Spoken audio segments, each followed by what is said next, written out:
A paz do Senhor, seja bem-vindo a mais uma aula aqui do EBD em Foco. Meu nome é Herberson. Vamos começar agora a lição número 4, que traz como título A Mordomia da Família. Você que é professor da EBD, usa a revista da CPAD, ou quem sabe é aluno e quer aprender mais da Palavra de Deus, ou quem sabe é alguém que está querendo aprender sobre esse tema, sobre família. Seja bem-vindo aí ao EBD em Foco. Nós somos aqui uma plataforma de conteúdo da revista CPAD. Então nós estamos no terceiro trimestre do ano 2019, estamos estudando sobre mordomia cristã e nessa aula nós vamos falar sobre família. Então aqui é uma aula que vai tratar de família, vai falar dos ataques que a família brasileira, família cristã, vamos colocar assim, a gente vai colocar, claro, situar aqui dentro do contexto brasileiro, mas nós vamos falar da família cristã como um todo, o ataque que está sofrendo diante de várias ideologias que surgem por aí, procurando atrapalhar a família da maneira que Deus estruturou. Então assista essa aula se você quer aprender mais sobre essa lição, se você quer aprender mais sobre família. Então é uma aula que vai tratar biblicamente sobre a questão de casamento, filhos, dentre outros temas. Então vamos aqui acompanhar essa aula para que nós possamos aprender mais. Aqui é um aprendizado, né, que eu tenho um aprendizado muito grande com essas lições, tenho aplicado na minha vida, graças a Deus, e a palavra de Deus tem produzido frutos, eu tenho observado isso. Então eu digo, né, para todos que não adianta somente nós termos conhecimento teológico, nós precisamos aplicar na nossa vida e sentir essa transformação. Então, se você está assistindo esse vídeo, né, aplique na sua vida, aplique esse conteúdo, né, fala para os seus alunos para que eles possam aplicar também. Se você é professor da EBD, procure trazer aplicações práticas das lições. Essa aula aqui é uma aula com PowerPoint, onde você vai ver as imagens, conteúdo aí 100% baseado na revista da CPAD, e você que quer usar esse slide na sua igreja, você pode acessar o site do EBD em Foco. Além do slide, você vai encontrar uma aula em áudio, que esse conteúdo aqui sai em áudio e em vídeo, né, a aula em vídeo e um subsídio em PDF. Você pode também baixar o aplicativo do EBD em Foco, entrar na Play Store, baixar o aplicativo do EBD em Foco e ter todo esse conteúdo na palma da sua mão. Então lá, vamos começar aqui o nosso conteúdo. Vale lembrar que você pode deixar o seu comentário, a sua participação, se for no YouTube ou dentro do site do EBD em Foco, dentro do aplicativo, tem a opção de você comentar também para deixar a sua participação aí, né, e contribuir para que todos possam aprender uns com os outros. Vamos começar aqui o nosso conteúdo. O texto áureo diz assim: porém, se vos parece mal aos vossos olhos servir ao Senhor, escolhei hoje a quem sirvais. Porém, eu e a minha casa serviremos ao Senhor. Josué 24:15. Então aqui tem uma passagem bíblica que deixa bem claro, né, a decisão tomada por um homem de Deus, né, que ele vai falar: olha, vocês quiserem, vocês vão servir outros deuses, mas eu e minha casa, a minha família, nós vamos servir ao Senhor. Verdade prática diz o seguinte: a família é a primeira instituição criada por Deus e por isso é a nossa primeira igreja, pela qual devemos amorosamente zelar. Então aqui Deus começa a agir dentro da família. É uma instituição criada por Deus e que Deus vai sempre exigir de nós. Quando nós estamos falando de mordomia, estamos falando de colocar em prática a palavra de Deus, agir, né? Então, assim, mordomia da família está falando de nós cuidarmos da família, porque é uma instituição criada por Deus e nós temos responsabilidades na nossa família. A leitura bíblica em classe encontra Josué e Efésios, capítulo 5, de 22 a 25. Essa leitura aqui eu pulo no vídeo para ganhar tempo, mas é uma leitura importante. Eu recomendo você fazer essa leitura com cuidado. Vamos para a nossa introdução. A introdução traz aqui o seguinte: na presente lição, veremos que a família é a base de nossa vivência. Nela nascemos, criamos-nos e dela dependemos por toda a vida. Veremos que todo esse processo é o plano de Deus, revelado desde o Gênesis. Então a família é um local de transmissão não somente de uma carga genética. Por exemplo, o filho ele nasce parecido com o pai, então tem uma transmissão genética. A família tem a ver com sangue. A gente fala, não, isso é família, é sangue, a gente tem que cuidar. No entanto, família é além disso, vai também ali na família a transmissão de conhecimento, a transmissão de ensinamentos, de princípios, e isso é levado de uma geração a outra geração. Então, se a família é a base da nossa vivência, onde nós aprendemos, criamos, dependemos, passamos a vida, ela tem que ter princípios baseados na palavra de Deus. Então, o plano revelado de Deus desde o Gênesis para que Deus pudesse agir na humanidade está vinculado à família. Então, aqui nós temos esse ensinamento, né, para que nós possamos nos preocupar com o que é ensinado dentro da família, o que é praticado dentro desse contexto familiar. Nas Escrituras, a família é tão importante que o apóstolo Paulo classifica de pior que infiel quem dela não cuida. Olha só, mas se alguém não tem cuidado dos seus, principalmente dos da sua família, negou a fé e é pior do que o infiel. 1 Timóteo 5,8. Então aqui deixa bem claro, o apóstolo Paulo deixa bem claro nessa carta, escrevendo a Timóteo, que começa pela família. Se o obreiro, se uma pessoa não cuida da família, como que ela vai cuidar do restante da obra de Deus? Assim, o propósito dessa lição é mostrar que o amor de Deus pela humanidade faz com que todas as famílias da terra sejam o alvo de sua bênção. Então aqui nós vamos ver nessa lição que Deus tem essa preocupação, né? Deus tem uma preocupação para que todas as famílias sejam abençoadas. Vamos começar aqui o tópico 1. A família no plano de Deus. Só uma observação, eu assisti uma vez uma palestra do professor Elmer Towns, acho que é Elmer Towns o nome dele. Ele é bem conceituado na área de escola dominical e ele fez uma pergunta nessa palestra foi da seguinte maneira: quem aqui aceitou Jesus porque alguém da família pregou para ele? Quase todo mundo levantou a mão. Pode-se dizer assim 90%. Então, a grande maioria das pessoas vão aceitar Jesus baseado no testemunho da família. Poucas pessoas vão aceitar Jesus de forma independente, por alguém fora da família que pregou, porque foi num culto e de repente aceitou. Acontece. Mas a grande maioria das pessoas vão aceitar Jesus baseado no contexto familiar, ali dentro da família. Então, por isso que a família é muito importante e por isso que nós temos que aprender mais sobre esse tema. Então, né, já fica aqui essa aplicação e essa ilustração também, para que nós possamos entender a importância da família estar dentro do plano de Deus. A instituição do casamento. Vamos começar aqui falando de casamento. Antes de estabelecer a família, Deus instituiu o casamento. Deus pegou ali um casal, Adão e Eva, e colocou eles dois juntos. Fez um casal, né, e ali eles começaram a complementar um ao outro.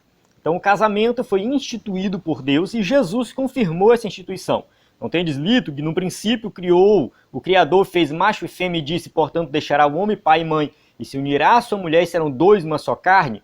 É Mateus 19, 4 e 5. Então o que a gente observa aqui é que Jesus vai confirmar que Deus ali, no Jardim do Éden, né, fez com que um homem e uma mulher, né, se juntassem e constituíssem uma família. Depois, Jesus vai confirmar aqui que o homem vai deixar pai e mãe, ele vai deixar aquela família que o gerou, claro, vai manter um vínculo ainda, mas vai constituir sua própria família, vai se unir à mulher e vai continuar ali mais uma família. Então a gente observa aqui que desde o Gênesis, de Gênesis a Apocalipse, a família é a base, né, para Deus agir. Aqui está de maneira clara a origem do casamento como instituição divinamente estabelecida. Então o casamento ele não foi estabelecido de forma, como alguns dizem por aí, por tradição, por, sei lá, qualquer outra coisa. Mas foi uma instituição divina, desde o início existe o casamento. Então, quem não acredita na Bíblia tem dificuldade de explicar a origem do casamento. Mas quem acredita na palavra de Deus sabe que o casamento foi uma instituição divina, surgiu ali desde quando Deus criou o homem. A origem da família. O livro de Gênesis relata que a partir do homem e da mulher, Deus estabeleceu a família. E Deus os abençoou e lhes disse, frutificai, multiplicai-vos, enchei a terra. Então essa ordem divina, Gênesis 1, 28, ela acontece antes da queda. Então antes da queda já acontece a ordem divina para que o homem pudesse multiplicar. Existe um certo debate se Adão e Eva tiveram filhos antes da queda. Muito provavelmente não. O texto bíblico não vai dizer isso de forma explícita. No entanto, por esse texto aqui, a gente pode concluir que era possível sim eles terem filhos. Adão e Eva, eles tinham relações sexuais antes da queda, porque isso é um mandamento divino. Assim que Deus criou o homem, Deus, né, criou ali a mulher e já falou para eles: frutificai, multiplicai-vos, enchei a terra. Então, antes da queda, Deus já tinha instituído e estabelecido o conceito de família. E foi a partir de uma família que o Altíssimo prometeu abençoar todas as demais, a partir da família de Abraão. Deus chamou ali Abraão e falou: abençoarei-te os que te abençoarem, amaldiçoarei os que te amaldiçoarem. E em ti serão benditas todas as famílias da terra. Gênesis 12, 3. Quando Deus chama Abraão e fala que a partir de Abraão, a partir da família de Abraão, todas as famílias da terra seriam abençoadas, ele está fazendo a promessa aqui do Messias. O Messias, que seria Jesus Cristo. Então tudo isso aponta para Cristo.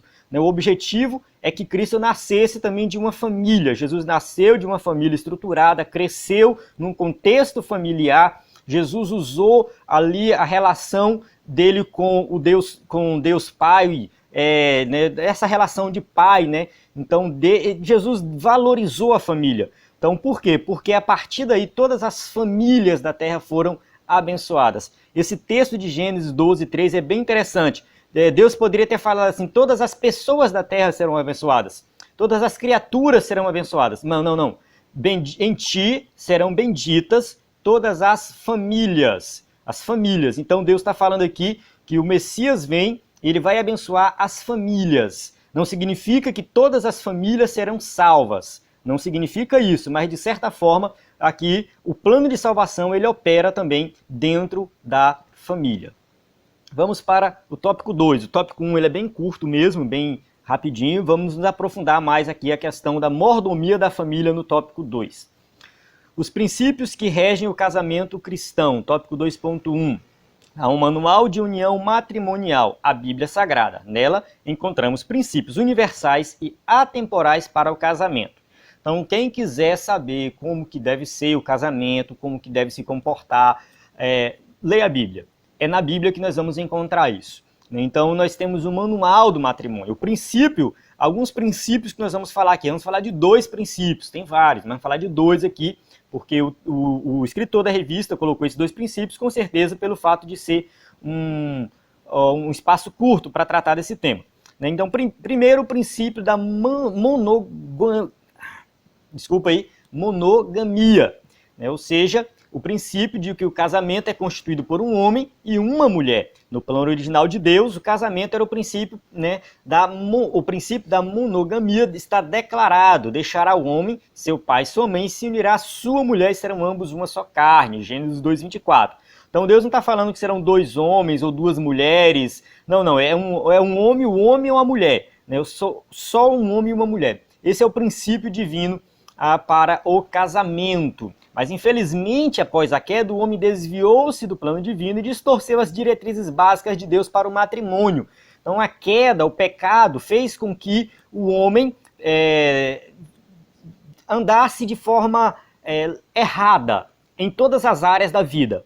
O homem começou a errar o alvo, pecado, a palavra pecado do original, errar o alvo, começou a errar o alvo não somente em algo muito específico, mas em tudo. Então tudo, inclusive o matrimônio. Então o casamento também ele foi muito prejudicado por causa do pecado. A Bíblia narra a história de Lameque, filho de Metusael, que deu início à prática da bigamia. Então foi o primeiro que teve 2 mulheres. Então ali ele começou como é que se diz assim? Ele começou a sair do plano divino do casamento, foi o primeiro, até essa ideia de casar-se com 2 mulheres. E assim, com o passar do tempo, a poligamia foi temporariamente aceita na comunidade hebreia. Então, esse costume foi aceito e foi praticado no Antigo Testamento e Deus tolerou. Se Deus tolerou, não significa que Deus aprovava, Deus concordava. Mas ele tolerou dentro daquele contexto cultural. A gente vê ali Jacó, Davi, Salomão, Eucana, dentre outros personagens bíblicos, sem falar de outros que não são conhecidos, não são registrados na Bíblia, eles tinham mais de uma mulher. E apesar de Deus tolerar isso, esse tipo de de relação, essa bigamia, ela trouxe vários problemas, aconteceu vários problemas, várias situações complicadas na vida desses homens por causa disso. Então, assim, Deus tolerou, mas eles pagaram o preço, um preço muito alto. Elcana teve problema, Davi, Jacó, Salomão, todos eles tiveram muitos problemas porque se casaram com mais de uma mulher. Apesar de Deus tolerar, esse não é o padrão que Deus quer para seus filhos. A poligamia nunca foi o padrão de Deus. A palavra de Deus impõe-nos um padrão monogâmico, heterossexual, indissolúvel, como a vontade original do Criador para o matrimônio. Ora, quanto às coisas que me escrevestes, bom seria que o homem não tocasse em mulher, mas por causa da fornicação, cada um tem a sua própria mulher e cada uma tem o seu próprio marido. 1 Coríntios 7, 1, 2. Então Paulo deixa bem claro aqui que o ideal é um homem e uma mulher. O apóstolo Paulo escreve, inspirado pelo Espírito Santo, trazendo aqui o princípio divino, resgatando o princípio original de Deus, confirmando aí, esse princípio original de Deus, de que o casamento é monogâmico, um homem e uma mulher. O princípio da heterossexualidade. Tá difícil hoje para sair aqui essas palavras, Eu vou falando, às vezes eu falo muito rápido, mas peço desculpa aí, mas é o meu ritmo. Vamos lá, a gente vai entendendo aí. Então, o que é ser heterossexual? Então vamos lá. Nas Escrituras, Deus definiu o casamento, o princípio da união heterossexual, que é um homem que se une a uma mulher. Então, o que acontece? Sobre essa união, eles são unidos sob as bênçãos divinas. Então, esse é o princípio heterossexual do casamento estabelecido na Bíblia e que está sendo hoje, estão querendo destruir esse princípio, estão querendo mudar esse princípio. Estão querendo colocar aqui que é possível um casamento de um homem com homem, mulher com mulher, e dizer ainda que isso é divino. Quem quiser praticar isso, que pratique. Eu acho que o maior problema hoje do homossexualismo não é que as pessoas querem ser homossexuais. Eu acho que cada um tem o direito de ser o que quer ser. A gente não tem que interferir em nada, a gente só tem que pregar o evangelho e ensinar o que é certo. A pessoa faz o que quer. O problema hoje é que eles estão pegando isso, estão dizendo que Deus aprova isso. Estão dizendo que isso também faz parte do plano divino. Aí tá errado. Aí a gente vai comprar essa briga. A gente vai partir para cima. Realmente, essa aula aqui vai tocar nesse assunto por causa disso. Ninguém tem nada a ver com o fulano ou cicrano que quer ser homossexual. O problema é dizer que Deus está aprovando e tem as bênçãos divinas para isso. Está totalmente errado. Quando Deus ali criou, estabeleceu o casamento no Jardim do Éden, foi algo monogâmico e heterossexual, um homem e uma mulher, não dois homens ou duas mulheres. O texto vai dizer que eles se unem e se tornam uma só carne. Ao lado da monogamia, a heterossexualidade é o princípio inegociável em qualquer tempo ou lugar. Não adianta dizer, porque Deus estabeleceu um princípio para o casamento monogâmico, heterossexual, lá naquele contexto inicial. Hoje os tempos mudaram, as coisas devem ser diferentes. Não, isso permanece como um princípio básico cristão, judaico-cristão, colocar assim, e permanece algo imutável. Esses dois princípios também só se sustentam se o casamento se for vivido sobre a égide do verdadeiro sacrificial amor de ambos os cônjuges. Assim, nada disso vai funcionar se não tiver amor. Então, só se tiver amor. E exige sacrifícios. O amor não é apenas um sentimento, mas ele exige uma ação, uma atitude, exige sacrifícios. Por isso, lute por seu amor, ame o seu cônjuge, renove os votos matrimoniais periodicamente. Então fica uma aplicação prática desse tema aqui. Você que é casado, você que tem um relacionamento sério, você que deve se esforçar. Tá ruim, tá difícil, tá complicado, senta para conversar, peça ajuda, converse com alguém da família, converse com um líder espiritual, procure se esforçar, porque o amor ele não deve ser apenas um sentimento, mas ele deve ser ações práticas, deve abrir mão de algumas coisas, deve realizar alguns sacrifícios. Casamento é isso, não existe relacionamento sem sacrifício. Foi por isso que Cristo veio e se sacrificou por nós. Por quê? Porque ele queria restabelecer o relacionamento entre o homem e Deus. Relacionamento entre homem e Deus só existe se tiver sacrifício. A gente estudou já lições anteriores, trimestres anteriores, sobre o sistema de sacrifícios do Antigo Testamento. Por que aquele sistema de sacrifício existia? Porque tinha que ter relacionamento entre o homem e Deus. Da mesma forma, dentro do casamento, tem um relacionamento entre um homem e mulher e vai exigir sacrifícios. Tópico 2.2, a propriedade da família. A igreja local deve incentivar a mordomia da família de forma constante e efetiva. Então, a igreja local ela tem essa responsabilidade de fazer ações voltadas para a família, o culto da família, reunião de casais, né, ensinamento para casais. O pastor ele deve ter uma preocupação muito grande com a família, quando ele perceber que um casal não está se falando, chamar para conversar. Ah, porque não é da minha conta. É sim, faz parte. Às vezes o casal está precisando de ajuda e aí nem vergonha de falar, e o pastor tem que ter a sensibilidade de identificar essas coisas para que possa ajudar ali no crescimento do reino de Deus. Aquela família prejudicada, destruída, vai prejudicar toda a igreja. Então tem que entender isso. Tem a igreja é um conjunto de pessoas que se ajudam. Então, é assim que tem que funcionar. Normalmente, há muitos crentes e até mesmo pastores que priorizam a seguinte ordem. A questão de prioridade aqui, vamos falar de prioridade. Deus, igreja, esposo, esposa e filhos. Coloca essa prioridade, coloca a igreja como sendo algo ali que está acima da família. Coloca assim, a igreja local como acima da família.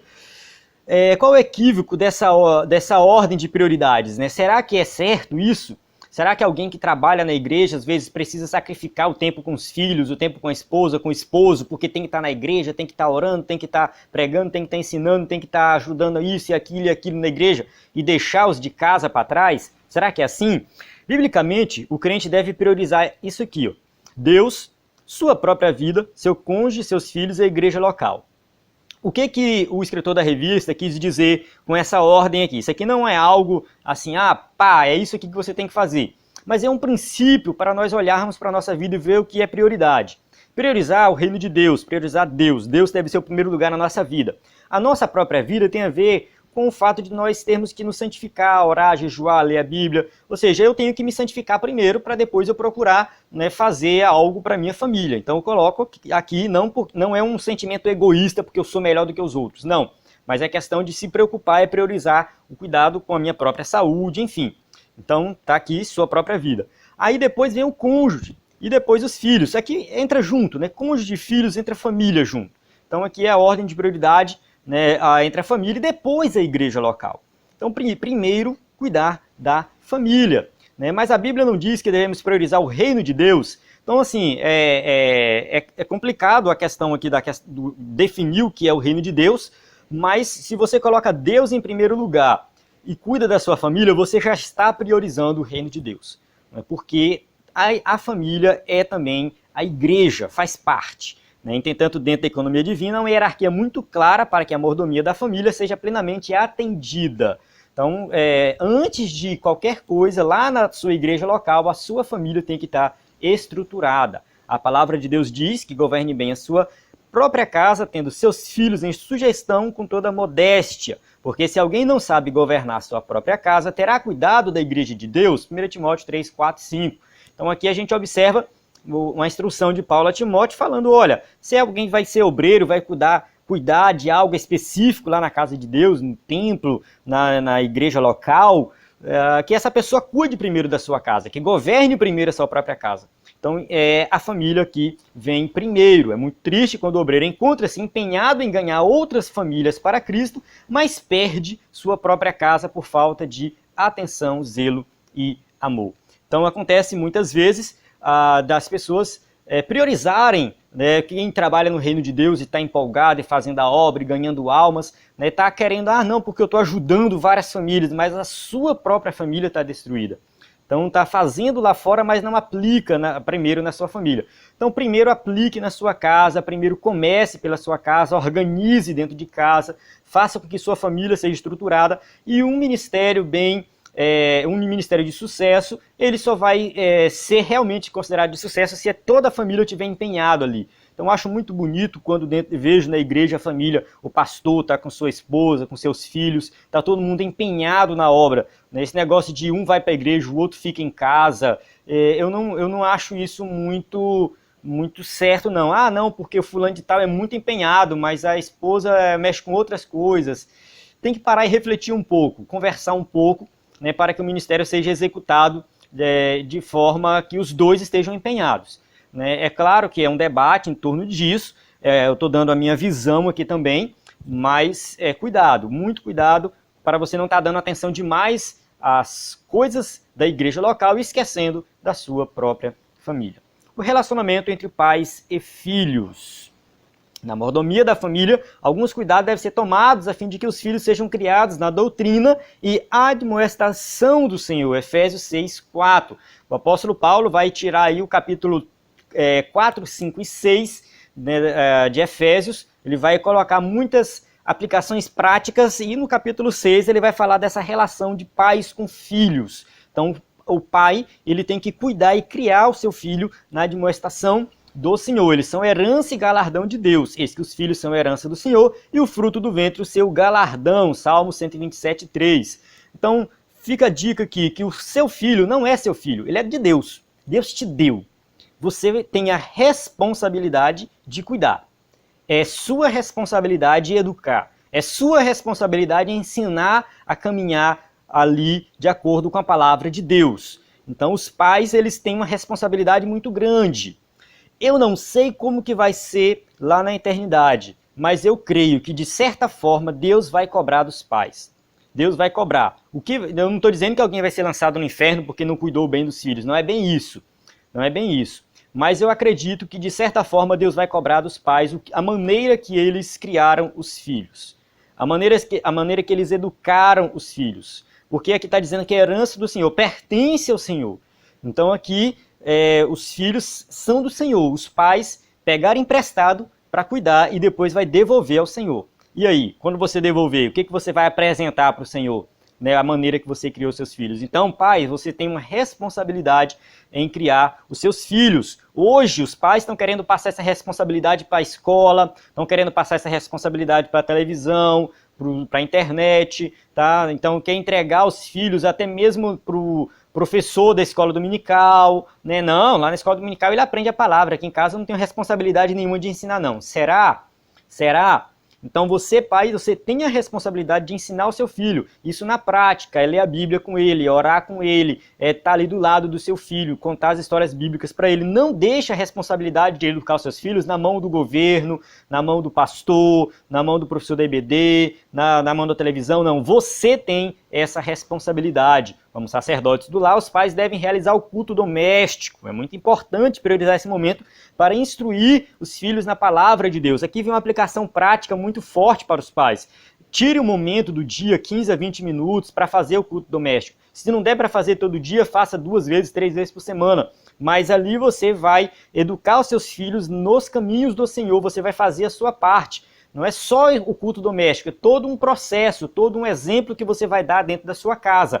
Mas o culto doméstico é um elemento que você pode colocar ali para educar os seus filhos nos caminhos do Senhor. Além de zelo espiritual, os pais devem ser exemplos de amor conjugal, porque os seus filhos estão observando a relação de vocês dois, o pai e a mãe, como que eles vivem dentro de casa. Então os pais têm que dar exemplo para os filhos, amor maternal, claro, né? A mãe ali com o seu filho, ela vai demonstrar esse amor, e o amor paternal. A gente vê muitas vezes o pai fala, não, esse negócio aí é com a mãe que dá carinho, que cuida, eu não estou nem aí, eu só vou dar o sustento. Tem pai que pensa assim, que ele só tem a obrigação de dar o sustento para casa, de comprar comida, de ter um carro bom, de levar para passear nas férias. Então eles não veem os filhos, trabalham de manhã, de tarde, de noite, não dá atenção para os filhos porque está dizendo que é para dar o melhor para o filho. E não é isso, de acordo com a palavra de Deus. O pai ele tem que tirar um tempo para estar com o filho, para brincar, para cuidar. Né? Então, mesmo que seja necessário, às vezes, abrir mão de algumas coisas e ganhar menos dinheiro. Vale a pena ganhar menos dinheiro para dar atenção para a família? Vale a pena. E se você está focado em ganhar muito dinheiro, trabalhando de domingo a domingo, de manhã, de tarde, de noite, você está destruindo a sua família em prol do dinheiro, que não vai valer de nada no final das contas. Então a gente encerra aqui o tópico 2, ficou bem claro algumas aplicações práticas aí de como que devemos cuidar da família. Agora vamos falar dos ataques à família, a família cristã sob ataque. Esse terceiro tópico ele é muito importante para que nós possamos também nos prevenir de algumas coisas.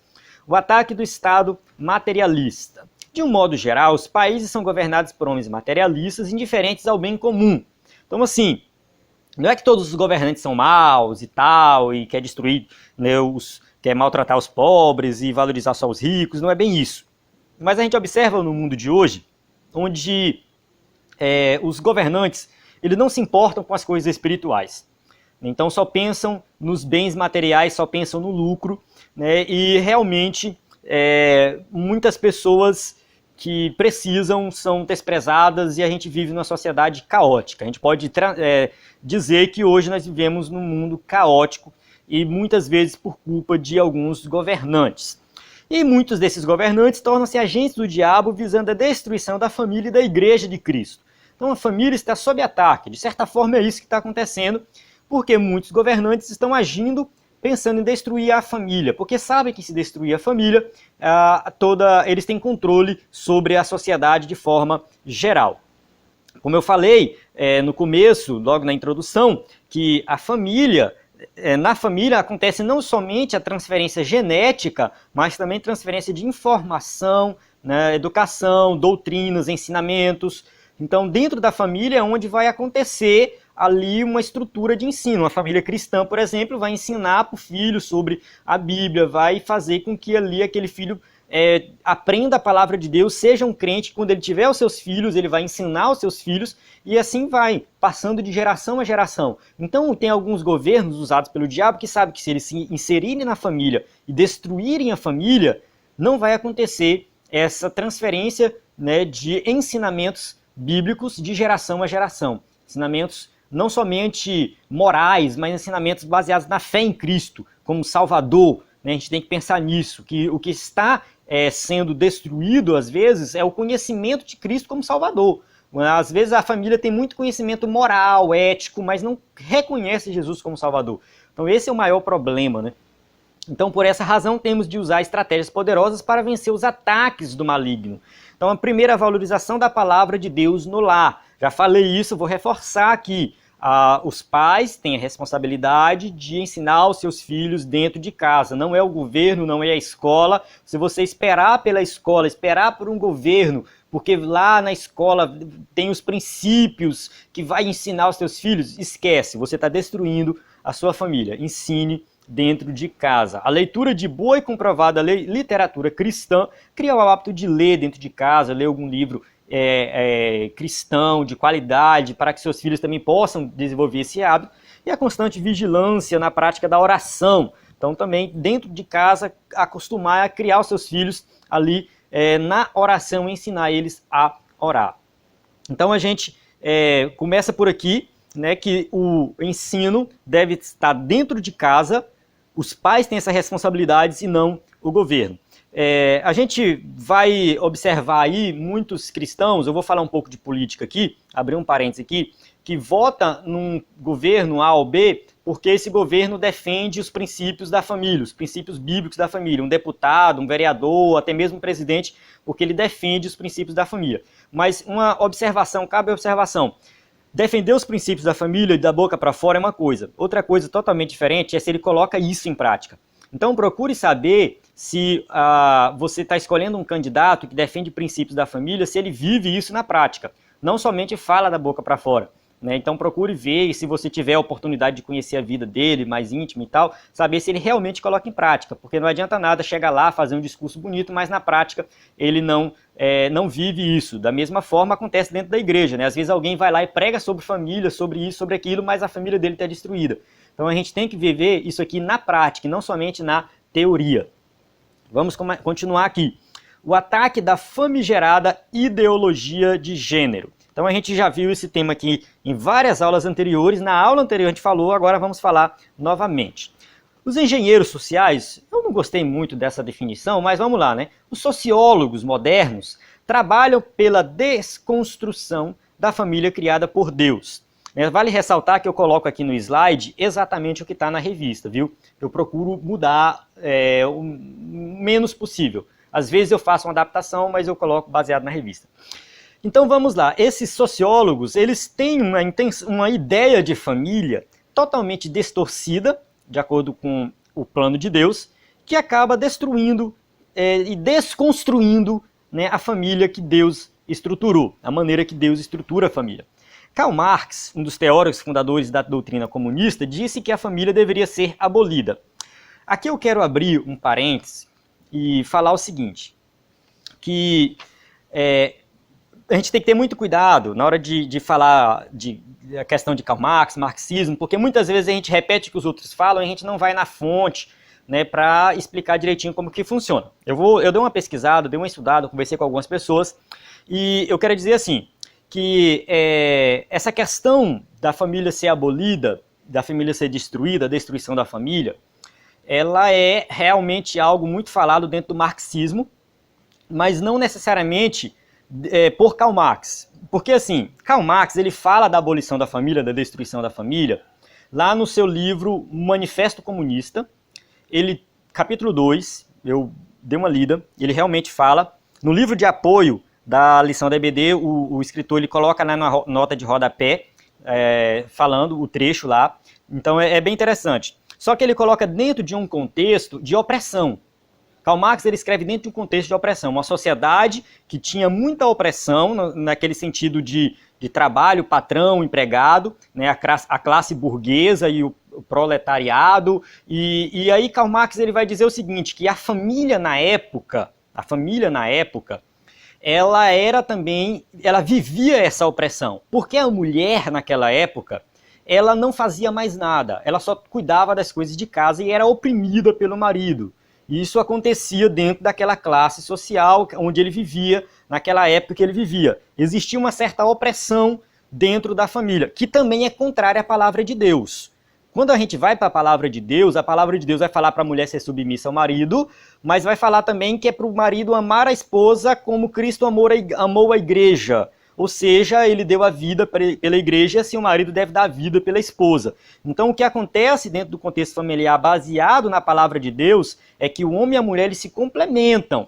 Então para o marxismo, né, homem e mulher não são seres diferentes que se completam, mas seres antagônicos que lutam. A teoria marxista vai colocar a mulher, o homem e a mulher dentro do contexto familiar como se fosse uma classe, né, de burguês e proletariado, né? Ou seja, o homem é o burguês e a mulher é o proletário, e os dois vivem naquela briga, naquela confusão, naquela luta de classes. No entanto, quem fez esse desenvolvimento não foi Karl Marx. Karl Marx ele cita isso, ele fala dessa questão da opressão dentro da família, mas quem desenvolve essa teoria da questão de considerar o homem como burguês e a mulher como proletário, e vai falar da destruição da família, vai criticar realmente a família, principalmente a família cristã, quem vai fazer isso é Friedrich Engels. Acho que é assim que falam dele, Friedrich Engels. Friedrich Engels que desenvolve as teorias de Karl Marx, e aí a partir de Karl Marx ele começa a falar sobre a destruição da família. Então Karl Marx ele deu o pontapé inicial, mas outros teóricos que vieram depois dele, que vieram realmente falar dessa questão da abolição da família. Né? Marxismo é diferente de Karl Marx? Um pouco. Só para a gente exemplificar isso, no meio cristão a gente tem o arminianismo, mas o arminianismo de hoje ele é um pouco diferente do arminianismo de Jacó Armínio. Então o arminianismo e Jacó Armínio são diferentes. Jacó Armínio deu o pontapé inicial, mas muitos teólogos depois desenvolveram o arminianismo. Da mesma forma, Calvino deu o pontapé inicial. Depois muitos teólogos desenvolveram o calvinismo. Então talvez Calvino discorde de muita coisa do calvinismo atual. Talvez Armínio discorde de muita coisa do arminianismo atual. Da mesma forma, Karl Marx. Karl Marx ele teve a sua teoria, teve o pontapé inicial, mas o marxismo desenvolvido depois, muita coisa talvez ele nem concordaria. Mas aqui eu colocaria assim, o marxismo, os teóricos marxistas, eles realmente colocaram muita questão da família ser destruída.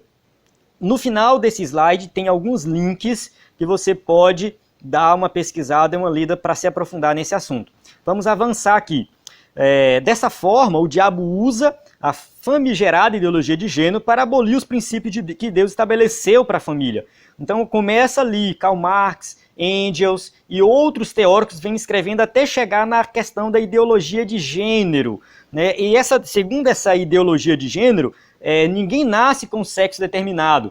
Menino e menina, quando nascem, são iguais. Essa ideia foi desenvolvida por Simone de Beauvoir. Esse conteúdo aqui é um conteúdo extra da revista, né, que eu coloquei aqui. Esse conceito de gênero foi desenvolvido por ela, autora desse livro, Segundo o Sexo, né, onde ela fala, não se nasce mulher, torna-se mulher. Então aqui, Simone de Beauvoir, ela vai depois seguir essa linha marxista e vai desenvolver essa questão da ideologia de gênero. Então não foi Karl Marx que falou de ideologia de gênero, quem falou foi Simone de Beauvoir e dentre outros escritores que vieram depois de Karl Marx. Só para a gente entender o desenvolvimento dessas teorias. Então a criança não nasce macho nem fêmea, segundo eles, né? Ela se torna um homem ou mulher por meio de uma construção social. Então assim que se constrói sexo masculino e feminino, é a sociedade, segundo eles, é a sociedade que faz isso.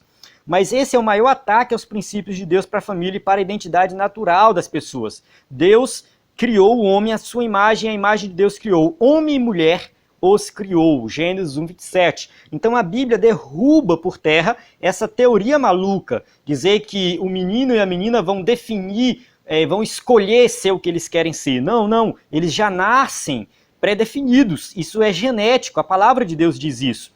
Então, no tópico 3.3 a gente vai ver que isso é um ataque a Deus e à ciência, continuando aí, ó.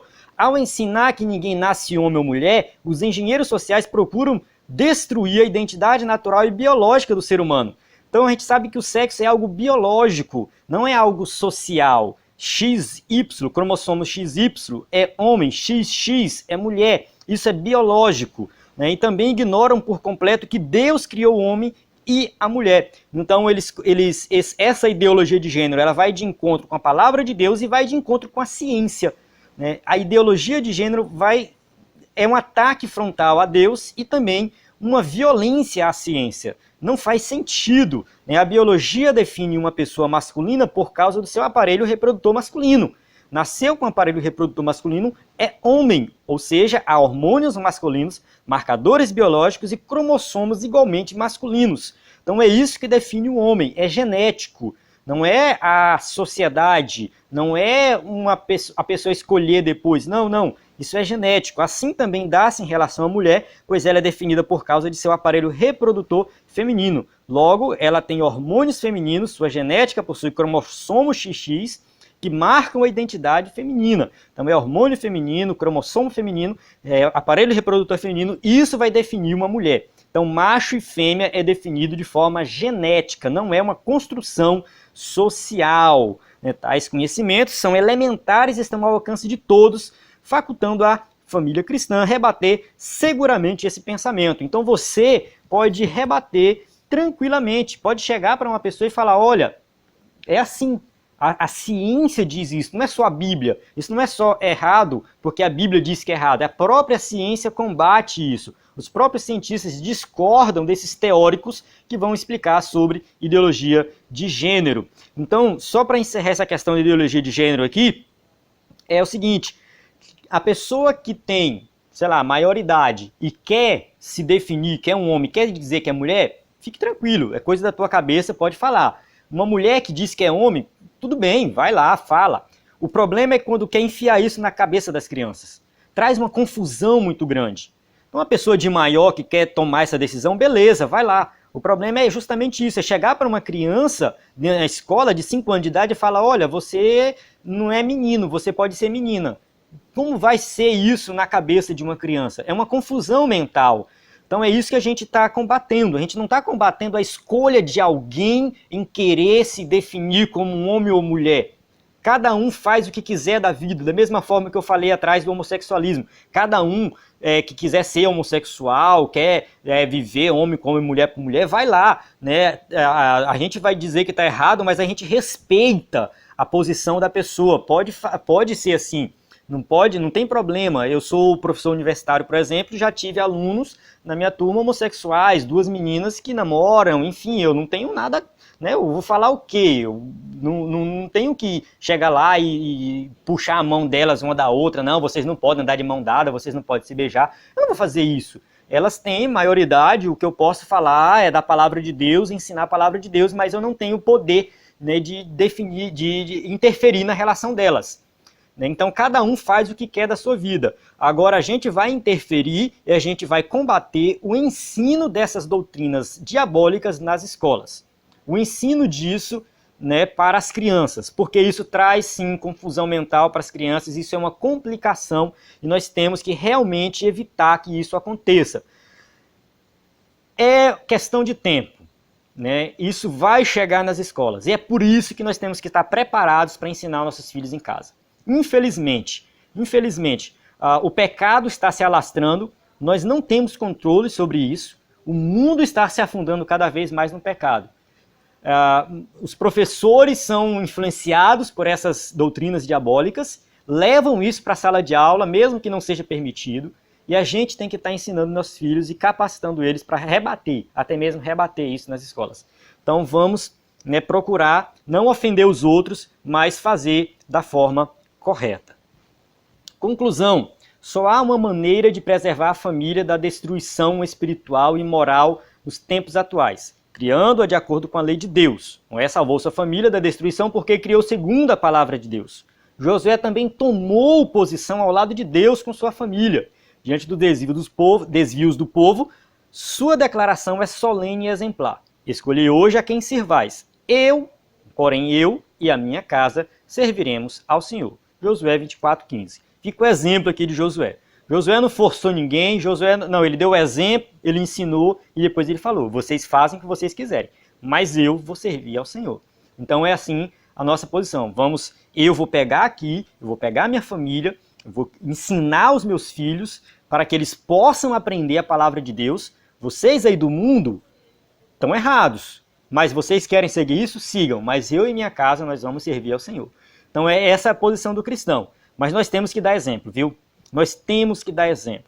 A sociedade judaica, na época lá de Jesus, o Império Romano, já tinha passado, na verdade, assim, veio os gregos, depois vieram os romanos. Era uma sociedade perversa, pervertida. A pornografia naquela época acontecia na rua. Diz a história que lá em Roma era comum na rua ver pessoas tendo relações sexuais no meio da rua. Isso acontecia. E os judeus, eles tinham uma característica, um estilo de vida totalmente diferente, bem restrito, fechado ali, fiéis à palavra de Deus. E a história diz que os povos pagãos admiravam os judeus pelo comportamento deles. Então eu estou vendo isso, a história se repetir. Hoje, o mundo está ficando cada vez mais perverso. Será que a igreja está fazendo a diferença?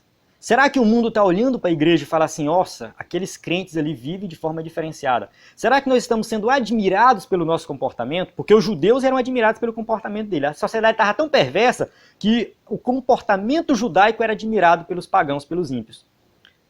Será que a igreja hoje está tendo um comportamento onde o mundo está admirando? Ou a igreja está começando a imitar o mundo? Porque a gente já começa a ver notícias aí de igrejas que fazem casamentos homossexuais, igrejas aceitando homossexuais, igrejas adotando a ideologia de gênero. Então a gente tem que fazer a diferença. A gente tem que respeitar quem quer tomar essa decisão, mas a gente tem que ter o nosso posicionamento firmado na palavra de Deus e não aceitar isso, né, dentro da igreja. A gente tem que combater dentro da igreja. Quer servir a Deus, tem que mudar de vida. Jesus, ele salva, ele dá muitos benefícios, muitas bênçãos, mas ele exige uma mudança, uma transformação. E ele está disponível para oferecer e trazer essa transformação para quem quiser aceitar. Amém? A gente chega aqui no final dessa aula. Espero que você tenha aprendido aí esse conteúdo. Nós temos alguns cursos gratuitos para você acessar dentro do site, do aplicativo do EBD em Foco. Né? Acesse aí o site. Muito obrigado. Se você assistiu até aqui, muito obrigado mesmo, né? E eu conto com você na próxima semana, nas próximas aulas. A paz do Senhor, até a próxima.